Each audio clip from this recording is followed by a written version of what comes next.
한반도의 동남단에 위치한 울산도 푸른 바닷길을 통해 성장의 역사를 써왔습니다. 산업지원 항만으로 대한민국 경제발전의 동력이 되어온 울산항. 우리는 변하지 않는 항만의 가치를 믿습니다. 항만의 힘. 대한민국 경제의 시작이자 미래입니다. 대한민국의 새로운 가치를 만드는 기업 울산항만공사. 안녕하십니까. 울산항만공사에서 채용 업무를 담당하고 있는 조성덕 차장입니다. 이렇게 영상으로 만나뵙게 되어서 반갑습니다. 코로나19 유행으로 취업준비생 여러분들께서 관심 있는 기업의 인사 담당자를 만나 정보를 얻을 수 있는 기회가 많이 줄어든 것 같습니다. 그렇기에 더더욱 이번 온라인 박람회는 소중한 기회를 통해 여러분께 유익한 정보를 드리고자 열심히 준비해 왔습니다. 끝까지 시청해 주시기를 부탁드립니다. 오늘 온라인 설명회는 먼저 울산항만공사에 대한 소개를 드리고 우리 공사에서 관리 운영하고 있는 울산항의 현황에 대해 간략하게 말씀드린 뒤 취업 준비생 여러분이 실제적으로 궁금해하실 만한 우리 공사의 채용 프로세서와 준비 요령에 대해 가감없이 알려드리고자 합니다. 예전부터 우리 공사에 관심을 가지고 준비하신 분들도 계셨겠지만 이번 온라인 박람회를 통해 울산항만공사라는 이름을 처음 접하는 예비 취업 준비생 분들도 계시리라 생각됩니다.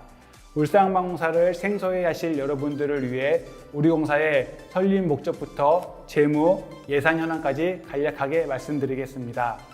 우리 공사는 항만공사법에 근거하여 2007년 7월 5일 설립되었으며 2013년 1월 기타 공공기관에서 준시장형 공기업으로 기관 유형이 변경된 바 있습니다. 우리 공사의 주요 임무는 기업명에서도 드러났듯이 울산항을 개발하고 관리하며 운영하는 것입니다. 이를 통해 울산항을 경쟁력 있는 해운물류 중심 기지로 육성하고 국민 경제 발전에 이바지하는 것을 미션으로 하고 있습니다. 주요 사업으로는 울산항의 건설, 관리, 운영 및 항만 배후단지의 조성 및 기타 항만 관련 부대 사업의 직접 시행, 출자 또는 출연 등이 있습니다. 앞서 말씀드린 미션 하에 사회적 가치를 추구하는 경쟁력 있는 에코 스마트 항만이라는 비전을 가지고 보시는 바와 같이 전략 체계를 가지고 운영하고 있습니다. 2024년에는 총 매출액 대비 신사업 매출액 10% 달성을 목표로 하여 울산항의 신성장 동력 발굴에 힘쓸 예정이며 총 물동량 2억 3천만 톤을 달성하고 사회적 가치 지수 A등급 획득을 통해 울산항 경쟁력을 제고할 계획입니다. 이와 같이 우리 공사의 목표는 미래 성장 동력 확보, 고가치 항만 실현, 사회적 가치 중심 경영으로 구성된 세 가지 전략 방향에도 잘 드러난 바 있습니다.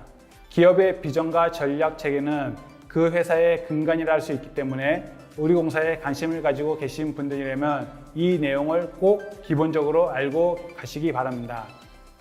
울산항만공사는 2본부 3실, 7팀, 1R&D 센터와 1TFT로 구성되어 있습니다. 독립된 부서인 감사팀 및 사장 직속 부서인 안전환경실을 제외한 나머지 부서는 기획, 인사, 재무 등 회사 경영 일반에 대해 관할하는 경영본부 또는 항만물류, 운영, 건설 등 주요 사업을 추진하는 운영본부에 속해 있습니다. 7월 말 기준으로 임원, 휴직자 및 파견자 모두 포함한 현원은 정원과 동일한 118명이며 공기업 중에서 가장 적은 인력으로 운영되고 있습니다. 2019년 말 기준 매출액은 약 922억 원에 달하며 당기순이익이 298억 원에 달하는 흑자 경영 구조입니다. 창립 이래 매년 흑자 경영을 유지하고 있어 안정적인 재무 구조를 가진 기업이라고 말씀드릴 수 있습니다. 예상 규모는 매년 지속적으로 증가하고 있으며 2020년 기준 전년 대비 12% 증대되었습니다. 매년 지속적인 물동량 상승 추세로 수입 예산이 증가하고 있으며 이를 바탕으로 신성장 동력 발굴을 위한 사업을 운영하고 있습니다. 지금부터는 울산항만공사가 관리하고 있는 울산항의 현황에 대해서 설명드리겠습니다. 항만이라는 자산을 바탕으로 사업을 하는 항만공사의 특성상 취업 면접 준비를 할 때에도 울산항이 가지고 있는 특성에 대한 이해가 꼭 필요하기 때문에 이번 기회에 살펴보시면 좋을 것 같습니다. 울산항은 자동차, 조선, 석유화학 등 산업 기반 시설을 바탕으로 하는 국내 최대의 산업 지원 항만입니다. 울산 본항, 온산항, 북신항 및 남신항, 미포항으로 구성되어 있으며 수심이 깊고 조수간만의 차가 적은 천혜의 항만이라 할 수 있습니다. 화면에서 보이는 자료는 울산항 항세도입니다. 화면에서는 잘 보이지 않지만 실제 항세도는 부두의 이름, 위치, 선석에 대한 정보, 항로 등 울산항에 대한 세부적인 정보가 모두 담겨 있는 지도라고 보시면 되겠습니다. 부두 시설은 화면과 같습니다. 취업 준비를 위해 이 수치를 다 외울 필요는 없겠지만 울산항은 동시에 116척의 선박이 접원할 수 있다는 것, 조수간만의 차가 매우 적다는 것, 그리고 액체화물을 많이 취급하는 울산항의 특성상 돌핀부두, 원유부위 등 특징적인 시설이 있다는 것, 그리고 주요 취급화물 종류에는 어떠한 것이 있는지 등의 정보를 살펴보시면 좋을 것 같습니다. 2019년 울산항 화물 처리 실적을 보시면 울산항이 액체화물 중심 항만이라는 것과 수출입 화물을 기반으로 한 산업 지원 항만이라는 것이 확실히 드러납니다. 계속해서 울산항을 액체화물 중심 항만이라고 표현하는 이유는 국내 액체화물 물동량 중 33.8%를 처리하는 국내 1위 액체화물 처리 실적을 가지고 있기 때문입니다. 세계적으로도 2억만 톤 이상의 액체화물을 처리하는 싱가포르, 로테르담, 이어서 세 번째로 높은 액체화물 물동량을 취급하고 있습니다. 국내 1위, 세계 3위의 액체화물 처리 항만인 울산항은 2020년 오일과 LNG 등을 기반으로 한 에너지 물류 허브 활성화에 힘쓰며 신사업 추진과 미래 성장 동력 확보를 위한 노력을 할 예정입니다. 또한 항만의 특성상 위험물 취급이 많은 울산항이 안전하고 깨끗하게 운영될 수 있도록 안전관리를 강화하고 친환경 녹색 항만 구축을 위한 사업을 지속할 계획입니다. 이 외에도 해양산업과 연계한 일자리 창출 및 지역 상생 노력 등 사회적 가치 실현을 위한 노력도 이어갈 예정입니다. 지금부터는 실질적으로 취업 준비생 분들께서 가장 궁금해하실 우리 공사의 채용 계획과 절차에 대해 말씀드리도록 하겠습니다. 지난 상반기 신입 직원 5명, 경력직 1명을 채용한 바 있으며 다가오는 하반기에는 사무행정 직렬로 1명에서 2명 내외 채용할 계획입니다. NCS 및 블라인드 기반의 채용 전형을 운영하고 있어 연령이나 성별, 학력에 제한은 없으나 정년이 정해져 있기 때문에 수습 예정일 기준 만 60세 미만이어야 합니다. 남성의 경우 병역필 또는 면제여야 하며 우리 공사 인사 규정에 따른 결격 사유에 해당하지 않고 수습 임용 예정일부터 즉시 근무가 가능해야 합니다. 그리고 평소 항만공사에 관심을 가진 분이라면 이미 아시겠지만 울산항공사를 포함한 부산, 인천, 여수광양 4개 항만공사는 통합 채용을 진행하고 있습니다. 이에 따라 항만공사 간 중복 지원이 불가하다는 점 기억하시고 지원해 주시면 되겠습니다. 사무행정 직렬의 경우 앞서 말씀드린 공통 자격 요건 외에 공인 영어 성적 기준을 충족하게 되면 누구나 지원할 수 있고 자기소개서 분량이나 블라인드 유의사항 준수 등만 지켜주신다면 필기 전형의 기회가 주어지게 됩니다. 우리 공사는 채용 업무 처리 지침에 따라 가점 대상자를 규정하고 있으나 이번 하반기 채용은 모집 분야별 선발 예정 인원이 3명 이하임에 따라 가점은 적용되지 않습니다. 다만 최종 합격 동전자 발생 시 우선순위로 활용될 수 있기 때문에 입사 지원서 작성하실 때 취업 지원 대상자, 장애인, 저소득층, 북한 이탈 주민, 다문화 가족에 해당되는 경우에는 꼭 체크해 주시기 바랍니다. 전형 순서는 서류, 필기, 면접 순으로 진행되며 서류 전형의 경우 앞서 말씀드린 자격요건 부합 여부 및 자기소개서 성실 작성 여부 등만 확인하여 적합, 부적합 여부를 판단하고 필기 전형에는 인성검사와 NCS 직업기초능력, 직무정원능력평가 총 3과목의 시험이 진행됩니다. 필기 전형에 대한 설명은 다음 챕터에서 좀 더 자세히 설명드리겠습니다. 필기 전형에 합격한 경우 면접 기회가 주어지는데 면접은 역량 면접, 토론 면접으로 진행됩니다. 각 면접 유형별 준비 요령에 대해서도 다음 챕터에서 자세히 다루도록 하겠습니다. 면접 결과에 따라 고득점순으로 최종 합격이 결정되며 임용 포기 혹은 결격 사유 발생 등에 따른 퇴사에 대비하여 예비 합격자 제도를 4개월간 운영하게 됩니다. 입사 후에는 울산 장생포에 위치한 울산항공사 사옥에서 근무하게 되고 근무 시간은 1일 8시간으로 9시부터 18시까지이나 수습기간이 종료되고 나면 유연근무제를 활용하여 근로 시작 시간 및 종료 시간을 자율적으로 정할 수 있습니다. 연차휴가는 연 15일이 부여되며 근무 연차에 따라 일수가 증가합니다. 이외에 휴가에 대해서는 회사 내규를 정해져 운영하고 있습니다. 보수 수준은 2019년 7급갑 초임 기준 약 4,100만 원이며 직원에게 제공되는 복리수행 제도는 주택자금 대부, 영유아 보육료 지원, 자녀 학비 지원, 학자금 대부, 외국어 교육 지원 등이 있으며 연일에 건강검진을 시행하고 제휴병원에서는 진료비 할인 혜택을 받을 수 있습니다. 또한 연 160만 원 상당의 맞춤형 복지 포인트를 제공하여 여가 및 자기개발 등에 활용할 수 있으며 이 외에도 휴양시설 이용, 상종 서비스 지원, 근로자 상담 프로그램 지원 등 다양한 복지 제도를 운영하고 있습니다. 마지막으로 각 전형 단계별로 취업준비생 입장에서 어떻게 준비하면 좋을지에 대한 요령과 팁을 알려드리도록 하겠습니다. 최근 많은 공공기관이 서류 전형을 적부 판정으로만 진행하여 취업준비생들이 서류 전형 자기소개 작성을 중요하게 생각하지 않게 된 것 같습니다. 하지만 최종 면접까지 생각하면 서류 전형의 중요성은 꽤 높습니다. 서류 전형에서 제출한 자기소개서가 면접평가 시 참고 자료로 쓰이게 되기 때문입니다. 따라서 면접 때 어필하고 싶은 자신만의 강점이나 특별한 경험이 있다면 자기소개서에 잘 녹여서 작성하는 것이 좋습니다.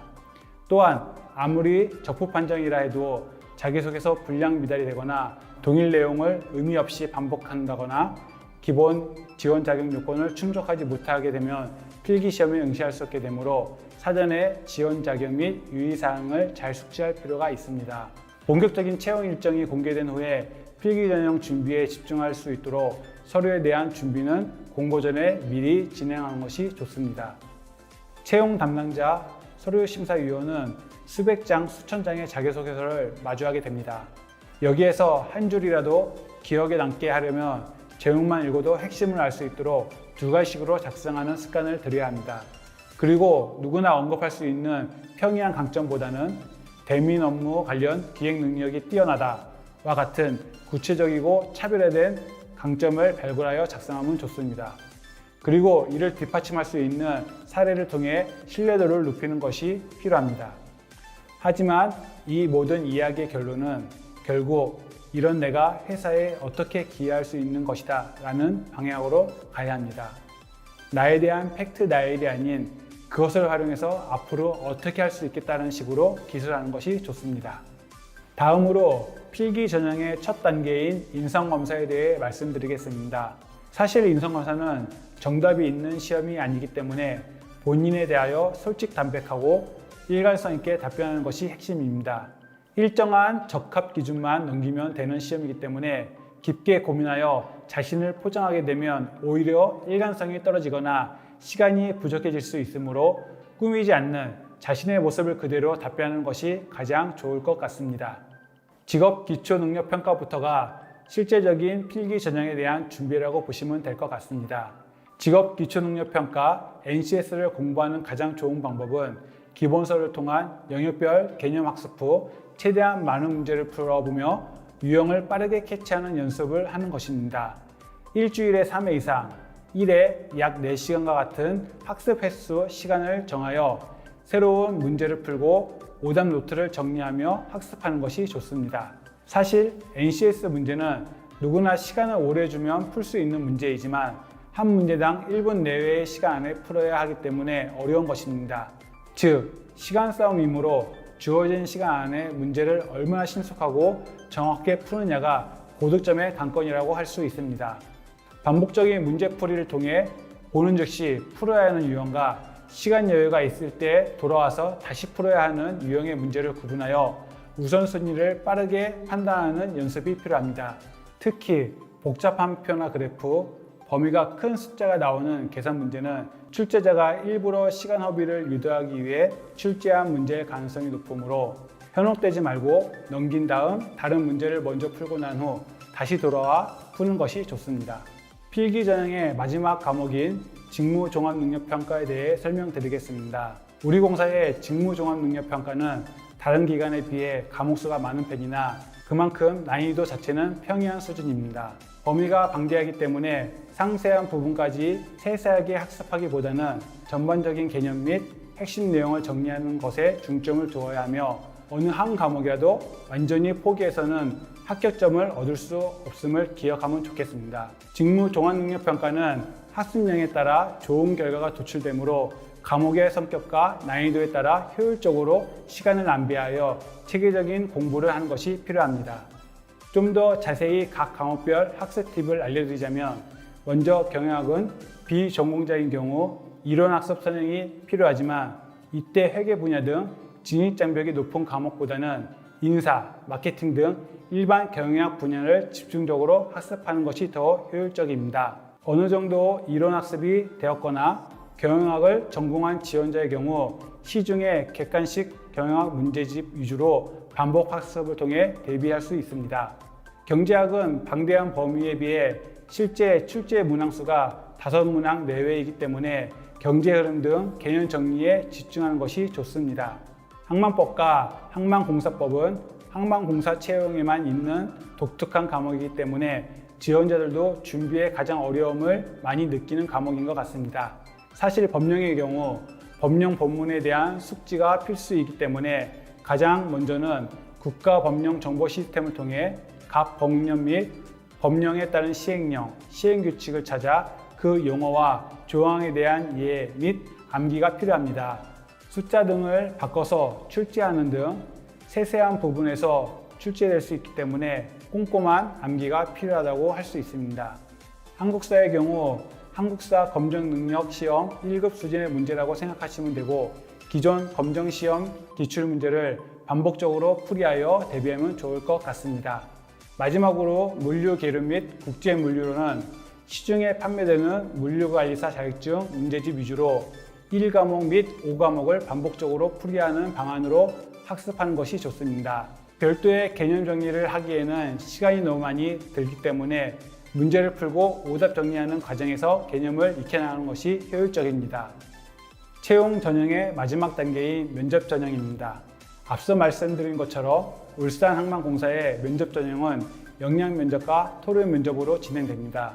먼저 역량 면접의 경우 지원자 본인의 경험을 바탕으로 한 질문, 주어진 상황에 어떻게 대처할 것인지와 같은 질문, 그리고 우리 공사에 대해서 얼마나 알고 있는지 등의 방향성에 맞추어 진행됩니다. 입사를 희망하는 기관에 관한 내용은 평소에 수시로 꾸준하게 학습하는 것이 필요합니다. 기관 홈페이지나 언론 보도, 공공기관 경영정보 시스템 등 다양한 경로를 통해 정보를 습득하여 면접에 활용하는 것이 필요합니다. 또한 꾸준한 언론 보도 확인 등을 통해 요즘 이슈화되고 있는 사안에 대한 내용을 파악하고 자신의 입장을 정리해둘 필요가 있습니다. 실제 면접에 들어가게 되면 긴장감으로 질문을 제대로 이해하지 못하는 경우가 있습니다. 이때 제공된 메모지에 질문 내용을 정리하여 질문 내용을 정확하게 캐치하고 동문서답하지 않도록 주의하여야 합니다. 또한 역량 면접의 경우 대부분 다대일로 진행되긴 하지만 다대자로 진행되는 면접의 경우에는 경쟁자의 답변 내용에 대한 파생 질문이 있을 수 있으므로 경쟁자의 답변도 경청하고 정리하는 것이 필요합니다. 성공적인 역량 면접을 위한 추가적인 팁을 말씀드리자면 하나의 경험으로 여러 질문에 답을 할 수 있는 맞는 답변을 마련하는 것이 좋습니다. 실제 면접 시 답변이 생각나지 않아 당황하여 실수하는 것을 방지할 수 있습니다. 화면의 예시를 보시면 인턴 시절 자료정리 업무라는 하나의 경험을 다양한 관점으로 접근하여 갈등을 해결한 사례, 협력을 통해 성공적으로 일을 수행한 사례, 자원을 효율적으로 활용하여 성과낸 사례, 각각의 질문에 대한 모두 활용할 수 있는 맞는 답변을 마련하는 것을 볼 수 있습니다. 이렇게 준비하게 되면 어떤 질문이 들어가더라도 유연하게 대처할 수 있는 장점이 있으니 면접 준비 시 잘 활용해 보시면 좋을 것 같습니다. 실제로 우리 공사 면접에 활용되었던 역량 면접 질문 예시입니다. 주로 의사소통, 직업윤리, 예의, 후면 및 성실성, 발전 가능성, 전문성 등의 범위에서 출제되며 하나의 주질문에 추가, 보조 질문이 이어지는 형태로 진행합니다. 질문의 내용은 지원자 본인의 경험을 묻거나 어떤 상황을 제시하고 이 경우에 어떻게 할지에 대해 의견을 묻는 등의 방향성으로 구성됩니다. 그리고 우리 공사와 관련된 질문도 출제될 수 있습니다.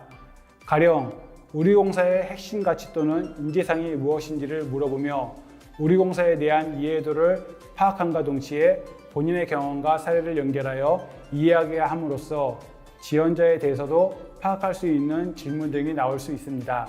이렇게 역량 면접까지 거치고 나면 면접 전형의 마지막 과문이자 전체 채용 절차의 마지막인 토론 면접을 진행하게 됩니다. 물론 지원자의 면접 순서에 따라 토론 면접을 먼저 진행하고 역량 면접을 진행하게 될 수도 있기 때문에 순서는 개인별 차이가 있을 수 있습니다. 토론 면접은 면접 당일에 자료를 배포하여 20분간 정리 시간을 가진 후 약 50분 동안 5에서 6명이 하나의 조를 이루어 토론 면접을 진행하게 됩니다. 토론 면접은 면접자가 향후 입사 시 회의 등의 자리에서 어떻게 자신의 의견을 논리적으로 피력하여 타인의 의견을 경청하는지를 보고자 하는 면접입니다. 즉, 내가 남보다 많이 알고 잘났더라도 타인의 의견을 충분히 수용하여 최적의 결론을 도출해내는 과정임을 반드시 인지하여야 합니다. 토론 면접의 주제는 우리 공사와 관련된 것이 나오기도 하고 일반적인 사회 이슈와 관련한 내용이 나오기도 합니다. 따라서 평소 회사에 대한 공부뿐 아니라 시사 공부도 꾸준히 하는 것이 좋습니다. 토론 면접은 나서서 돋보이려고 하기보다는 타인의 이야기를 경청하며 자연스럽게 자신의 의견을 제시하는 거북이 등에 올라타는 전략이 좋습니다. 토론 면접에서 주도적으로 계속해서 자신의 주장을 펼치는 지원자의 의견에 대하여 한번 언급하면서 거기에 첨언하는 방식으로 자연스럽게 자신의 의견을 제시하는 방법을 활용함으로써 경청하는 태도와 의견을 피력하는 자세를 함께 자연스럽게 보여줄 수 있게 됩니다. 오늘 제가 여러분들께 알려드리고자 준비한 내용은 여기까지입니다. 주변의 취업 소식에 기죽지 않고 지금껏 해왔듯 나의 페이스대로 꾸준히 노력한다면 분명 여러분께서는 원하는 결실을 맺을 수 있을 것입니다. 지금까지 시청해 주셔서 감사합니다. 여러분, 파이팅!